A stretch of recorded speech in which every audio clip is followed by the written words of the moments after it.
fantasy football league this year, which would be a $20 buy-in paid league, and that is true. There's only one league that I put out there for people to come join and participate, and that's because I wanted to focus on one singular league that I can cover week to week. It's something that I did 2 years ago when I first started the channel. I had one league that I would follow each and every week, provide updates on my wins, on my losses, who I started, and who I benched, and just how it panned out. And I think that I would like to bring that series back, and that's easiest if I only have one league to focus on, rather than like the 6 that I did last year.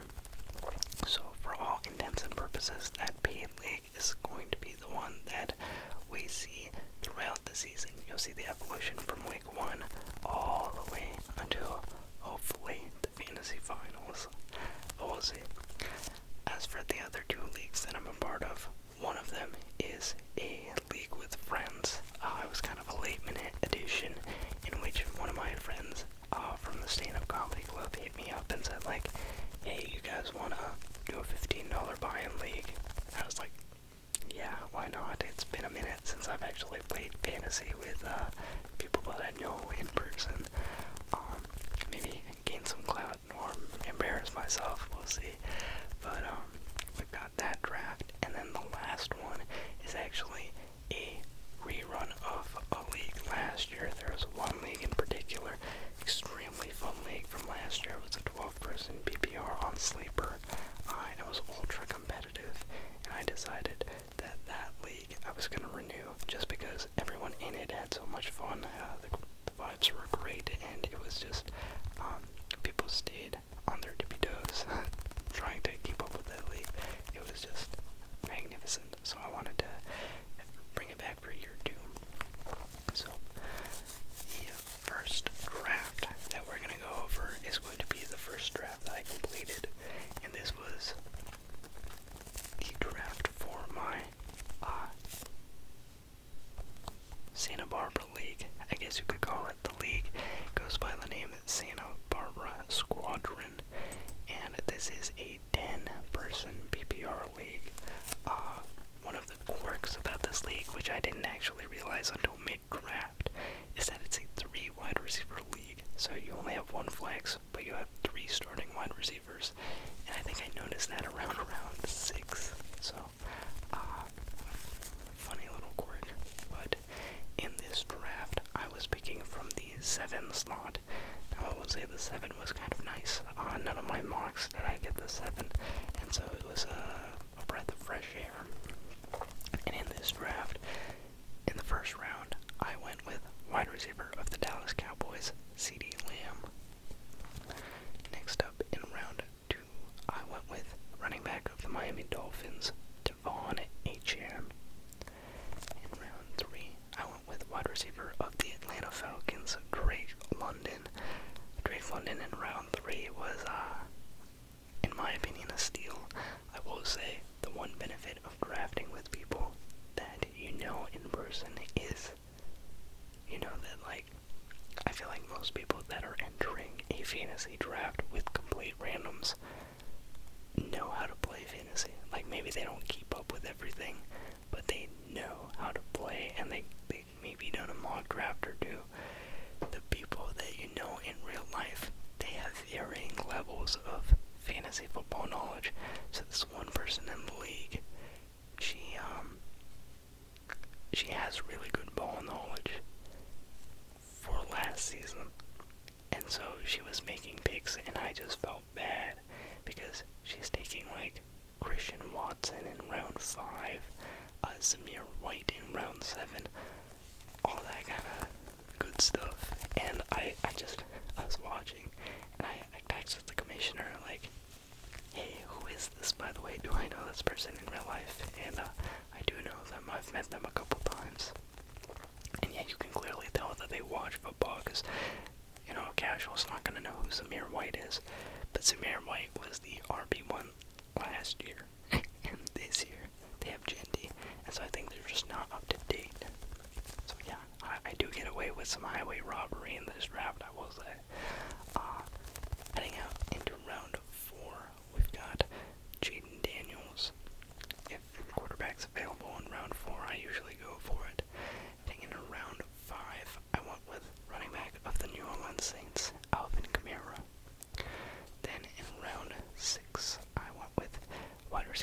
Carolina Panthers, Tedoroya McMillan.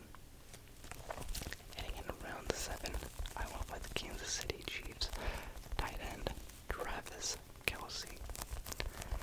In round 8, I opted for Chicago wide receiver Rome Odunze. In round 9, I went with the running back of the Washington Commanders, Ja'Cory Krosky-Merritt, aka Bill. In round 10, I was able to snag wide receiver off of the New England Patriots, Stephon Diggs. In round 11, I went with running back off the Pittsburgh Steelers, Caleb Johnson. In round 12, I got my backup quarterback, who was quarterback of the New York Jets, Justin Fields. In round 13, I went with the running back of the Minnesota Vikings, Jordan Mason. In round 14, I took defense a bit early just because I was pretty happy with my roster. I went with the Denver Broncos defense. In round 15, I took my backup tight end, which was Hunter Henry. In round 16, I went with my kicker, who was Matt Gay. And in round 17, I didn't know exactly to take, and so I opted for running back of the Houston Texans, Joe Mixon, just because I have an IR slot, and I figured I could move him into that. So yeah, that was my 17-round draft, 10-person league. I do think this was a real nice draft for me. The only pick that I was more or less forced into, I think it was Caleb Johnson. I mean, Johnson is still relatively high upside, at least going into the draft, I believe so. I don't actually remember which pick it was, but the commissioner of the league, like 2 picks before me, he took Zach Charbonnet, and I was peeved. But that was the only pick in which I got a, like, I didn't get the guy that I wanted. All the other picks, I was like, yes, this is a person that I like, this is a person that I like. Very rare situation that I got forced into a corner, and that's all you can really ask for in these drafts. So I'm betting on the guys that I like, and we'll see how it goes. Next up, we have our second league. This was the 12-person PPR renewed sleeper league, and in this league, I drew the 1.1. I was drafting from first, and not the best league to draft in first, and you know, that snake draft, you're not going to get another pick until the 2-3 stretch. So I did do a mock in this spot, I think in a 10-team, so I was somewhat prepared, but I didn't do a lot of 12-team mock drafts this offseason. Don't know why. Anywho, at the 1.1, I selected running back from the Atlanta Falcons, Bijan Robinson. At the... Can you guys hear that owl? I don't know why there's an owl out at 6:40 p.m. There's still light, there's still plenty of sunlight. Anywho, at the second pick of my draft in the second round, I went with running back of the Cincinnati Bengals, Chase Brown. And immediately after that, went with my tight end for the year, Trey McBride of the Arizona Cardinals. And in round 4, wide receivers were flying off the shelf, so I went with wide receiver of the Denver Broncos, Courtland Sutton. He's my wide receiver 1 in this league. Then in the 5th round, I went for yet another running back, and this would be Tre'Veon Henderson, running back for the New England Patriots. In round 6, I went for a wide receiver of the Tennessee Titans, Calvin Ridley. Being able to grab Ridley all the way back there, I was a little bit surprised. This was a majorly auto-drafted draft, I will say. I was me and I think 4 other guys on here, and the other 7, I don't know if they know that the league has been renewed or not. I feel like I've seen at least 7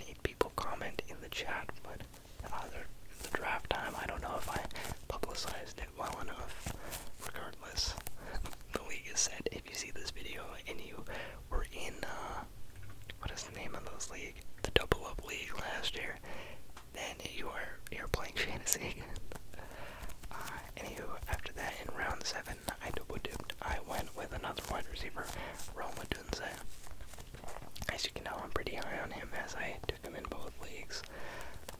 Then in round 8, I went with my next running back, which was Jordan Mason yet again. In round 9, I went for another wide receiver in Keon Coleman. By the way, Keon Coleman, I took him here, and I didn't feel great about the pick. He wasn't someone that I was targeting. He's just like, who was there at the time? I could have gone him, I could have gone Khalil Shakir. I took the chance on Keon Coleman, and man, did he pass the eye test. I don't think I'd really watched Keon Coleman play all that much last year, because he was injured for part of it, and he was just a rookie.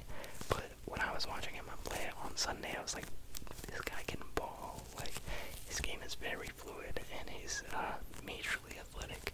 So, I'm pretty happy with that pick. Anyway, after that, in round 10, I go for my quarterback in Caleb Williams. In round 11, I went with my backup tight end in Tucker Kraft of the Green Bay Packers. In round 12, I went with a second quarterback option just to be safe, once again, with Justin Fields. In round 13, I took another running back in Jerome Ford of the Cleveland Browns. In round 14, I made my last skill position player selection, which was Xavier Legette of the Carolina Panthers. And in rounds 15 and 16, I went Cardinals defense and Tyler Loop, kicker of the Baltimore Ravens. In this draft, I'd say up until round 12, I was very happy with it. Keon Coleman, the only one where I wasn't feeling the greatest about it, but after week 1, I'd have to say I feel pretty good with the pick.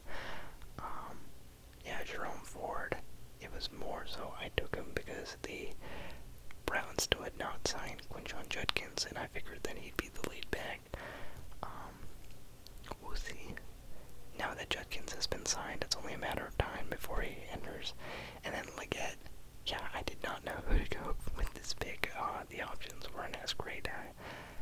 I was considering Isaac Tesla of the Detroit Lions, but at the same time, picking a wide receiver 3 is, I feel like, inherently more risky than a wide receiver 2, which I figure Legette is going to be. But yeah, so overall with this draft, happy as well. Definitely very different for the most part. I do have a couple double dippers in Roma Dunze, Jordan Mason, and Justin Fields, but other than that, new guys that I get to bet on. And finally, speaking of betting, we have my official draft for the RenTen Rumble 2025 League. This was the one that I was advertising that anyone could come and join for a buy-in. This is a paid league. It's going to be hyper competitive. I think it's going to be a lot of fun. And yeah, we just had week 1 go underway. We're going to be keeping up with this team for the entire season. So let's get introduced to the roster. In this league, this is a 10-team PPR league, by the way. I was selecting from the 9th position, so a new number, one that I had not drafted from all that much in the past. I went in the first round with the 9th pick with wide receiver off the Los Angeles Rams, Puka Nacua. Then with pick number 12 in the second round, I went with Dolphins running back Devon Achane. In round 3 with pick number 29, I went with a running back off the Los Angeles Chargers, Omarion Hampton. In round 4, I went with wide receiver off the Washington Commanders, Terry McLaurin. In round 5, I grabbed running back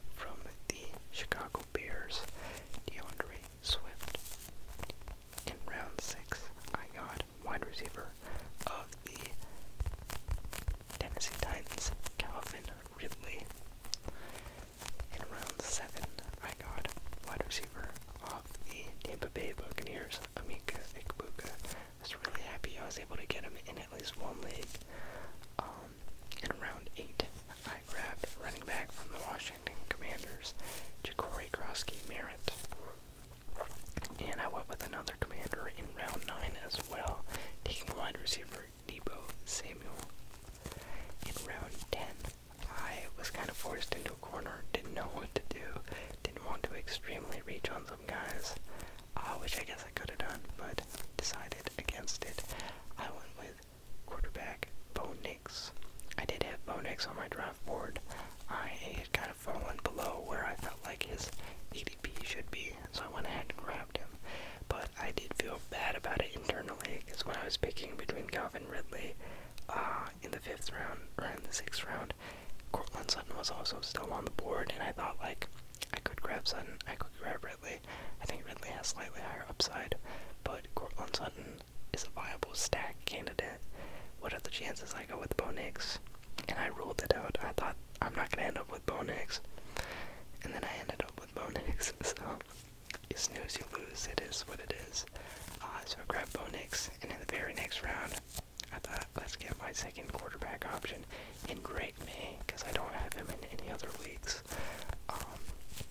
Heading into round 12, I got my running back, Premier Handcuffing, Zach Charbonnet. Happy to have him in at least one league. Round 13. Yeah, this is the one where I really sold on tight end. I did not pick my tight end option until round 13. I really was eyeing tight end all the way up until round, I want to say 11. I was very much hoping that I'd get Tyler Warren, but he got taken 3 picks ahead of me in round 11, and I was kind of devastated, but it was okay. I went with Drake May instead, and for my tight end in round 13, I got Tucker Kraft of the Green Bay Packers.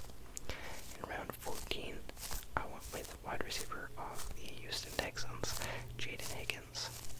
In round 15, I grabbed my tight end insurance in Hunter Henry off the New England Patriots, potential stack candidate, now that I have Drake May. And then in round 16, I went with round 17, I went with Dolphins defense, which was a misplay. And in round 16, I went with Chris Boswell, kicker for the Pittsburgh Steelers. So that is my fantasy roster, as you can tell.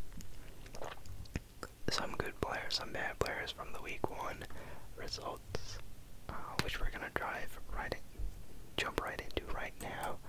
It's a 10-team league, so I was matched up with the unsportsmanlike conductors in week 1.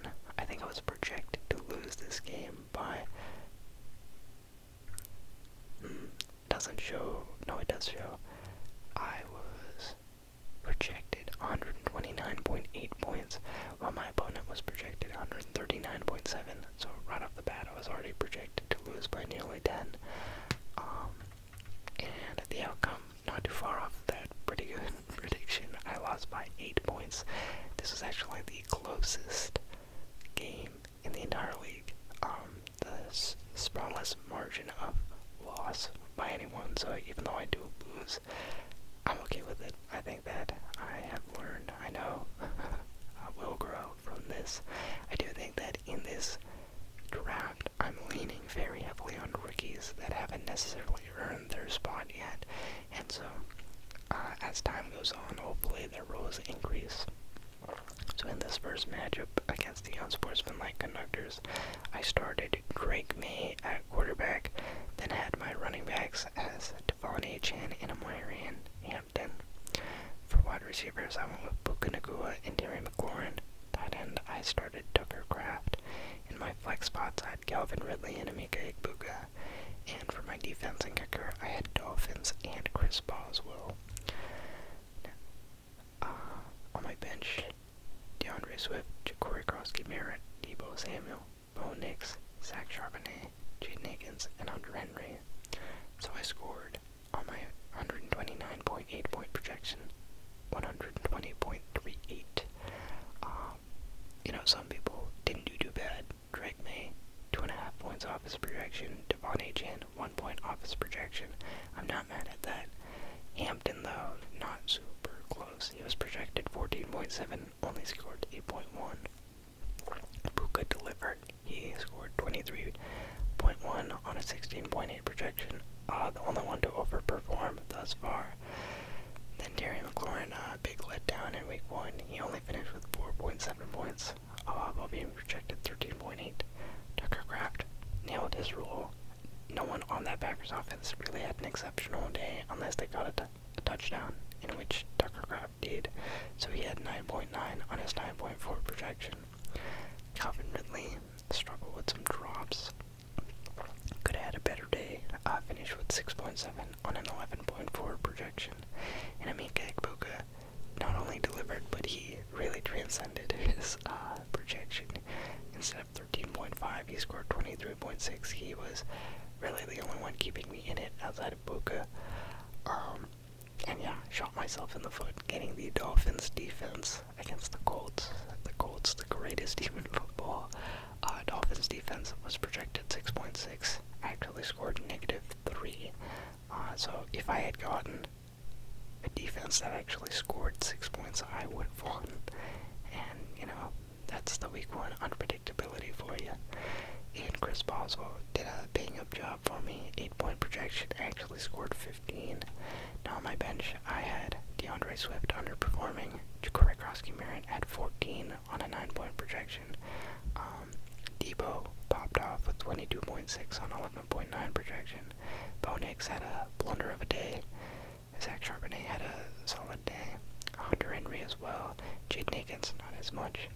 Now, when I look at my lineup, realistically, I don't think I would have, this is the defense that I was feeling good about. It is what it is. Can't do anything about it. I think Hampton just hadn't carved himself a role enough, but there's no one else I would have played over who I had. Realistically, I could have plugged in, Deebo Samuel over Terry McLaurin, and I would have scored a lot more points. But why in my right mind would I have ever done that week 1? You can't predict that that's gonna be how it plays out. The only person that I was actually divided on was, do I start DeAndre Swift or Emeka Egbuka in my final flex spot? I think I made the right decision there, so overall I'm happy with it. I got the most points that I could. Shout out to the unsportsmanlike conductors for besting me in week 1. They had Lamar Jackson, who scored 29 points. Chase Brown, who scored 13 on a 17-point projection. Tyrone Tracy Jr., who scored only 5.5 on 13.3 projection. Then we had Teteroya McMillan, who scored 11.8 over 13.9. DJ Moore, who scored 8.6 over a 13.5 projection. George Kittle with 12.5 on a 13.6 projection. Christian McCaffrey in the flex, which is, I thought, an odd move, but it doesn't really matter where you play them. He scored 23.2, had a big day for unsportsmanlike. And then Travis Hunter in the flex, second flex, 9.3 on a 12.9 projection. Commander's defense, which overperformed 8 points on 6.7. And finally, Jake Bates, who had 7 points instead of 8.5 as projected. Now on his bench, he had DJ Hawkinson, J.K. Dobbins, Josh Downs, Jordan Mason, Braylon Allen, Dylan Sampson, and Olamide Zaccheaus. So yeah, he could have scored more points as well. I do think Tyrone Tracy Jr. being subbed out for J.K. Dobbins, that's like a realistic swap that could have happened. So he could have seen 9 more points. I don't think any of the other swaps are all that realistic. So he could have ended up with 9 more. I could have ended up with, realistically, 3 less. Or no, not 3 less. 14 less. So this could have been a much bigger blowout than it was. Overall, we kept it close. I'm happy to take the loss by a slim margin here. And yeah, I finish 0-1 to start the season, but that's okay. I got my chin up ahead. I'm ready for week 2. Speaking of week 2, that brings us to our week 2 waiver wire pickups part of this video. I have a collection of 3 wide receivers, 3 running backs, and 3 tight ends, and 3 defenses. I forgot to do the research on the quarterbacks, but I can just tell you off the top of my head probably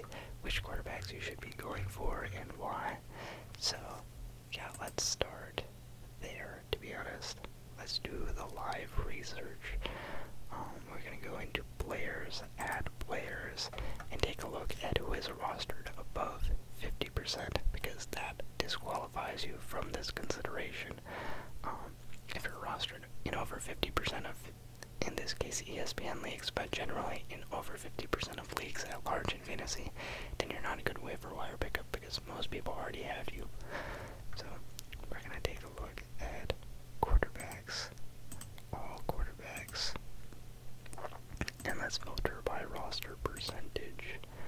So when we get to the sub 50 range, we see Trevor Lawrence, Matthew Stafford, Tua Tagovailoa, Cam Ward, Michael Penix Jr. That is definitely a worthwhile pickup for you.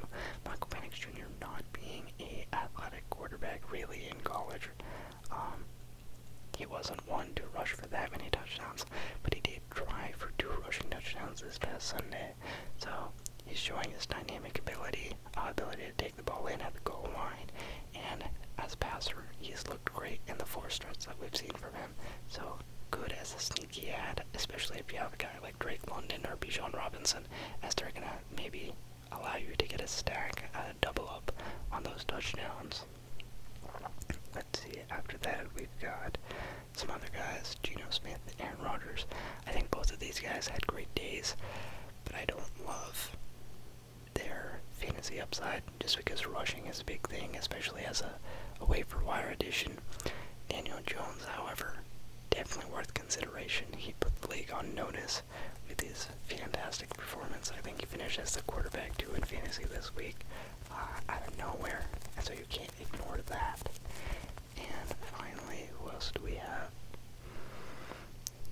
Not seeing much. So yeah, if you have to go with anyone, I would recommend those 2. Just 2 quarterbacks, but that's okay because we got 3 of our other skill positions. So, moving into our wide receivers, here are 3 guys that I think are definitely worth consideration to add to your lineups. Now, before I get into this, I do want to say that you should trust your draft process. Like, if you have done a lot of mock drafts, if you have put in the time to research who you're picking, and you pick guys that you like in your draft, hang on to them. Not Rome wasn't built in a day. Sometimes it takes a while for the guys that you know are going to do well to actually flourish into their roles. So, I know a couple seasons ago, I had drafted Jimmy Graham. I think this was back when Jimmy Graham was on the Packers, and I cut him maybe in like week 3, week 4, and then he went on this insane touchdown streak. He was like a monster in the red zone, and ended up being a really good fantasy option. Kind of the same thing last year. Obviously, I was in 6 leagues, so you're going to make some blunders. One of my blunders was, I think I drafted Mark Andrews for the first time ever, and he was my starting tight end. And after week 3, I think he'd posted like 0 points, 3 points, 2 points. I was like, this guy is washed. He is obviously behind Isaiah Likely on the depth chart. I'm cutting him. I don't care. I'm cutting him. And he ended up being actually a very viable fantasy option deeper into the stretch. So, don't be so quick to move off from your team. But if you had someone that got hurt and you're looking for a replacement, or you drafted someone that you just don't have any faith in, then here are the replacement options for you. Number 1, in the wide receiver category, we're going with Hollywood Brown, wide receiver of the Kansas City Chiefs. Hollywood Brown, as we have this conversation, is actually only rostered in 35.6% of leagues. And the reason why you need to go and grab him is because Xavier Worthy, unfortunately, exited the Friday night football game with a dislocated shoulder. Him and Travis Kelce knocked boots on a route, and it left Xavier Worthy with a dislocated shoulder. And so, when you take a look at this Chiefs offense with Rashee Rice suspended and their second-year wide receiver Xavier Worthy out, that leaves Patrick Mahomes with almost no one to throw the ball to. And we saw him rely heavily on Xavier Worthy in week 1. In fact, his 16 targets led all players in the first week. So expect him to get a lot of targets and catches going forward. Definitely the number 1 priority of all the waiver wire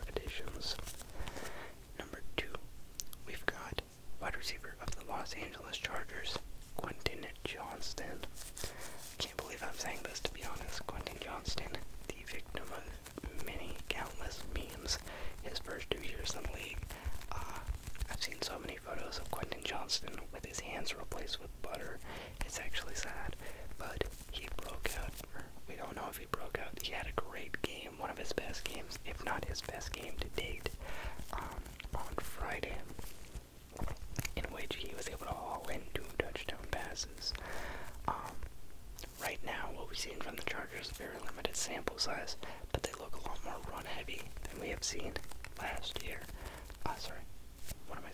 Pass-heavy. They seem a lot more pass-heavy this year than they did last year, relying a lot on Justin Herbert's arm, which I think is a surefire way to help them win games. So maybe they will look at the tape and decide this is something that they continue wanting to do. It is worth noting that even though Quentin Johnston had a great day, finished as the wide receiver 3 in fantasy in week 1, he was third option for Justin Herbert. In terms of targets, he did fall behind both Keenan Allen and Ladd McConkey, so he's not like a clear-cut wide receiver 1 type of guy, but he is a deep ball threat, and Herbert's preferred target in the red zone. We saw Herbert try and go to him multiple times, including one trip where they actually didn't get the touchdown. So I think he's worth the addition, and as another added plus, we have him going against a Vegas defense in week 2 that allowed Drake May to throw for 280 to Stephon Diggs and a couple other guys, so chances are Quentin Johnston could see a decent amount of work as well in week 2. And finally, speaking of Patriots wide receivers, the third guy that I have for you is Kayshon Boutte, was only rostered in 0.2% of leagues, which rounds down to 0. This guy is available far and wide. If you're in a deeper league, definitely worth an addition. He was Drake May's favorite target in week 1. He got 6 passes on 8 targets for 103 yards. That's insane PPR value, especially considering no red zone work, or no touchdown to inflate his cost. And in week 2, he's going to be playing a Miami defense that made Daniel Jones look like prime Josh Allen. So Drake May, baby Josh Allen, you could say, going to go against this Miami defense, led his wide receivers eat once again. It was Kayshon Boutte, then Hunter Henry, then Stephon Diggs in that order for his preferences to throw the ball to, and Kayshon Boutte looked good. Year 3 wideout. Excited to see what he can do this year. So, after that, we move into our running backs. I've got, once again, 3 running backs for you in this section. The first is going to be running back of the Cleveland Browns, Dylan Sampson. Sampson owned in only 43.3% of leagues. I do have to say, he was a horrible rusher. As a runner, not good at all. But he has PPR gold value, in which, he had 8 targets in the receiving game, and he caught all 8 of them, which, if you're in PPR, is all you really need. Because if you have 8 catches, even if it's for 5 yards, that's a lot of points. And I think that he is a viable pickup up until Judkins actually joins the Browns roster and takes the field. So if you're looking for a plug-and-play in week 2, you could go with Dylan Sampson. And his 8 targets were the 3rd most amongst all running backs in week 1. So expect more Joe Flacco dump-off passes to Dylan Sampson. Our second running back, who's barely making the cut for this eligibility, is going to be Trey Benson, Arizona Cardinals running back, who is available in 48.6% of leagues currently. He made the most of his touches, didn't have that much work, but when he did get the ball in his hands, he took off. On his 8 rushes, he was able to turn it into 69 yards, and I think he's worth considering a stash on your roster, because James Conner touched the ball 16 times, but on those 16 touches, he was only able to muster up 44 yards. Conner did get the one score. I think it was a touchdown grab, but horrible efficiency. So if this is truly the year that James Conner ages touches out of the league, then you might want Trey Benson as a handcuff. And finally, our deep dive. Those first two guys realistically have some upside. This last guy, it's like a deep stash. I'm going with owned in 2.3% of leagues, Kenneth Gainwell. Kenneth Gainwell evidently ahead of Caleb Johnson on that Pittsburgh depth chart. I thought that it was going to be Johnson. I don't know. I don't think Kenneth Gainwell is all that talented. So I thought that Johnson would be taking over a little bit in that second, as like an RB2, but no, that was not the case. You know, the thing that was actually the most surprising about Kenneth Gainwell was, yes, he was second in touches, but he actually outsnapped RB1 Jalen Warren. He was on the field for 53% of the snaps, whereas Jalen Warren was only at like 45, I believe it was. And so, that's something that you do have to pay attention to, just not to be ignored. If something were to happen to Jalen Warren, Kenneth Gainwell is surprisingly going to see a pretty big workload. And Caleb Johnson, I'm not saying to drop him. This is one of those cases where if you like Johnson, you're going to have to wait for him to pan out. He is third on that depth chart, and it looks like they might use Gainwell more. And yeah, I think just in future games, expect the Steelers to run the ball more. They were very pass heavy in that shootout with the Jets. I feel like it's not always that Aaron Rodgers is going to go for 280 and 4 touchdowns. Sometimes they're going to get work on the ground, so worth a deep league consideration. Next up, we have tight ends. 3 tight ends for you. Once again, our first is going to be the tight end 1 finisher in Juwan Johnson. He finished he's owned in 3.7% of leagues, but he was the number 1 finisher in week 1. Personally, I hate the quarterback play. The quarterback situation out there is horrible, but you can have a productive tight end with horrible quarterbacks. Just ask Gardner Minshew and Aiden O'Connell. And so, the kind of volume that he's seeing, you just can't pass it up. His 11 targets in week 1 were the most amongst all tight ends, and he was the only tight end with double-digit targets.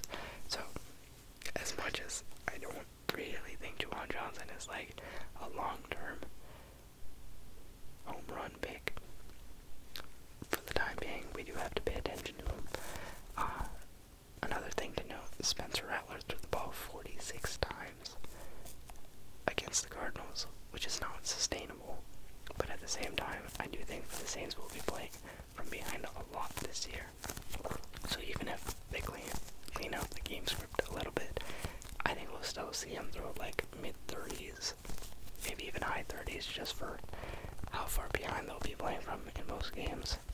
And I think in those positions, what will end up happening is defenses will transition into a more prevent look, and Juwan Johnson will get chunk plays up the middle. So, yeah, there is some upside, but it takes a little bit of reaching. Anywho, after that, we go with another guy who is just barely making this list in Hunter Henry. He's owned in 48.2% of leagues currently, and I think that he is definitely a guy that I talked about a little bit before the draft, but post-draft and post-week 1, I feel like I'm always vouching for Hunter Henry. Pretty underrated in terms of like fantasy production at a very thin group. Tight ends year in, year out, not an easy position, especially if you have a top guy that goes out like George Kittle. You want someone that's undercover, doesn't take up a lot of attention, but can produce. And that's exactly what you're getting with Hunter Henry. He was tied for 3rd most targets as a tight end at 8 this past week. He's going to be playing that same porous Miami defense that I talked about earlier when describing Keyshawn Boutte. So go out and grab Hunter Henry if you can. And finally, owned in 0.0% of all leagues, we have Jake Tongs. As I mentioned, George Kittle is going to be out a couple weeks with a hamstring injury. And so filling in for him is going to be the backup tight end for the San Francisco 49er, Jake Tongs. He entered the game on Sunday and immediately was able to pick up 3 passes for 15 yards and a touchdown. touchdown. So yeah, I don't think he's any Kittle, but if you're looking for an option on that Niners offense that doesn't have, quite frankly, that many people outside of Ricky Pearsall, now in Christian McCaffrey, may be worth looking at Dogs' way, just knowing that he already got a touchdown. So, finally, that brings us to our defense and special teams units heading into week 2. Please take these with a grain of salt. My top 2 recommendations for streamers in last week would have been the Dolphins and the Cardinals. I think the Cardinals fared just fine, but you can see I bore the brunt of that Colts onslaught, and it was bad. Negative 3 points, not good. Defensive streaming, not for the lighthearted. Anywho, we have number 1, the Rams defense, owned in 7% of leagues. They just finished as the number 4 defense in week 1, limiting CJ Stroud and company to 9 points total as a team. And in week 2, they get to play a Titans offense, which features rookie Cam Ward in just his second start ever. This offense last week was limited to just 4 field goals, and the O-line allowed 6 sacks. So I feel like Kobe Bryant, Jared Verse, they're going to go out and get that quarterback on the ground a couple times, get you some sweet fantasy points. Number 2, we have 49ers defense, owned in 19% of leagues. Last week, they created multiple turnovers against a seasoned vet in Sam Darnold, and in week 2, they get to play a much less talented Saints group. Now, I will say I am kind of Saints hunting until further notice. I think that the Cardinals did fine, but I think the Niners as defense are generally much better than the Cardinals are, so I have faith that they are going to produce some turnovers on Spencer Rattler and company. And finally, if you're really in a bind and you need to go with a defense that maybe you're in a 16 or a 32 team league or something like that, I would go with the Cincinnati Bengals defense. And I know all offseason we talked about how they have no defense, and that is maybe true, but last week against the Browns, they got 2 interceptions and 2 sacks, which makes 4. But more importantly, they limited the Browns to just 50 yards rushing as a team collectively. Now, they get to play against the Jaguars in week 2, and the Jaguars held their ground pretty well against Bryce Young and the Panthers, but I do think it was the Panthers' lack of offense that allowed the Jaguars to look as good as it did, and Travis Etienne's great day. But we've seen Travis Etienne last year. We know that he can be limited, and the Panthers last year, worst defense in football. Historically, they allowed the most points ever in an NFL season. So, the Bengals, you don't look at them as great defense, but the fact that they're able to limit everyone to just 50 yards means they might be able to put a hold on Etienne and Tootin, and we just saw them get rid of, what's his name? Tank Bigsby to the Eagles. So they're going with a 2-headed attack going forward. And so if the rushing game is limited, we're going to see Trevor Lawrence drop back into more passes. And I do think that's probably where we see the most mistakes come up. He already threw 1 interception in week 1. I think we could see potentially 2 from him in week 2. So that about does it. Thank you for joining me on this illustrious recap of my fantasy drafts, my week 1 performance, and my week 2 waiver wire recommendations. If you enjoy content like this, feel free to like, comment, and subscribe. I'll be putting out more videos as the weeks progress.